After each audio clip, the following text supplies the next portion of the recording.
Sense il·lusió dels participants i les mesures oportunes, avui aquest vespre, a la plaça de la Peixateria del Castell s'ha fet entrega dels premis de conte i narració curta Àngel Ruiz i Pablo, els premis Cartell El Castell 2020 i Premi de Pintura Sant Jordi 2020. Pel que fa als premis de narració curta, en la categoria de 9 a 12 anys, l'obra guanyadora ha estat El viatge de l'Orna, de Claudia Lopesino.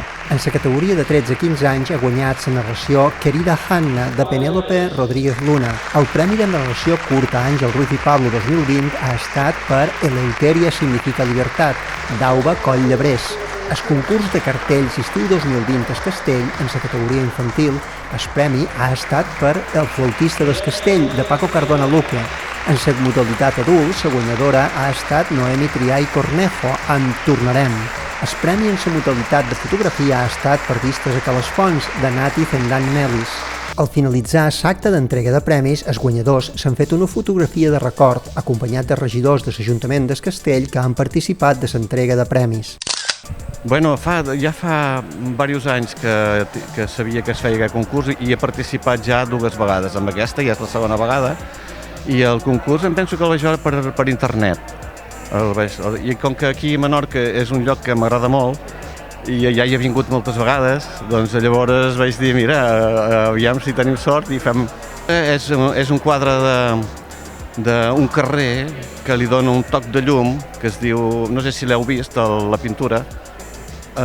És un carrer de Tossa de Mar, que és un lloc que jo hi vaig molt sovint, d'allà de la Costa Brava, i és un carrer amb un toc de llum del dematí com surt el sol.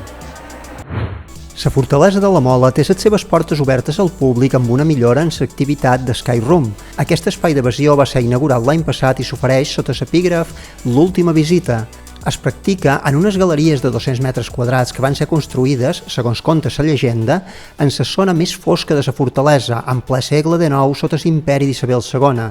Cal remarcar que la fortalesa estrenarà en pocs dies un recorregut per les seves instal·lacions mitjançant un codi QR.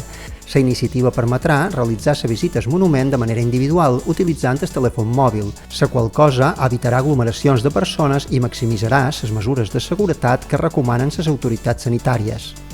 Inclòs en el programa d'actes de Sant Jordi d'estiu a Ferreries, el dimarts 21 de juliol es celebrarà un cafè literari, perquè qui vulgui, sempre dins del marc de precaució del compliment de les mesures sanitàries, pugui declamar o escoltar poesia.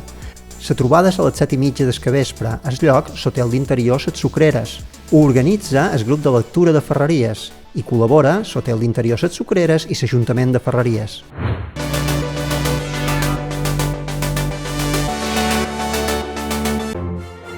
Compartir l'autèntic és un plaer. Hola Menorca, encetam setmana i amb ella encetam una nova dinàmica, sobretot dels vents. Mirau, ja deixam enrere aquesta setmana de vents de nord, de vents de tramuntana, que mos han deixat les temperatures més a retxa, i ara aquests vents llevantats que mos duran? Mos duran una setmana d'humitat, mos duran una setmana de temperatures més altes, sobretot a ponent de Silla. Per parts, demà dilluns, el cel estarà destapat, farà sol i les temperatures a Mo poden arribar a màximes de 30 graus i mínimes de 20. I a Ciutadella ja podem tenir 31 graus de màxima i 21 de mínima. I els vents demà seran de xaloc, de sud-oest. Però atenció, perquè les previsions s'apunten a que aquests vents llevantats s'incrementaran durant la setmana i això què farà?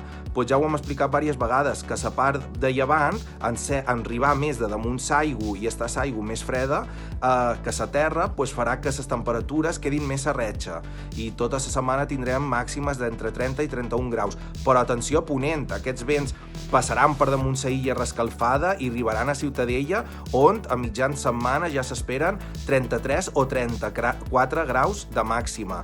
És a dir, que una setmana calenta, però que també ja és normal, perquè penseu que ja hem entrat en època de canícula, que dura del dia 15 de juliol a dia 15 d'agost.